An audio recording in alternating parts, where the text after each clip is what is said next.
मनोरंजक कसं शिकवायचं इतिहास विद्यार्थ्यांना बोर न करता? इतिहासाचा शिक्षक हा ना इंटरेस्टिंग असावा. इतिहास न शिकवता ते आपण जगलोय किंवा आपले पूर्वज किंवा आपले आजोबा जगलेत किंवा एका गोष्टीप्रमाणे ते सांगितलं ना, तो इतिहास शिकायला मजा येते. उमेश कुदळे नावाचे सर मला भेटले इतिहासाचे. इतका डेप्थ मध्ये त्यांनी इतिहास शिकवला. मला कधी वाटलंच नाही की तो इतिहास आहे. विज्ञान आणि गणित कठीण असतो, पण त्याच्यानंतर जर कुठल्या विषयाचा नंबर लागतो तर इतिहासाचा. 2019-20ला समजलं की इतिहासही इतका इंटरेस्टिंग असतो आणि हा इतिहासच जगण्याला पण एक मोटिवेट करतो. कारण ना, उमेश कुदळे सर काय म्हणतात, इतिहास तुम्हाला मागचं नाही शिकवत, पास्ट नाही शिकवत.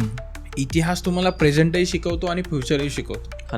आणि ह्याच्यानंतर भविष्यात काय होऊ शकतं ह्याचा अंदाज आपण लावू शकतो. तर इतिहासाने हेच शिकवलं ना की आज जे झालंय ते मागे कोणीतरी केलंय आणि तसं भविष्यात होईल. तर ह्याच्यातून आपण काय शिकलं पाहिजे.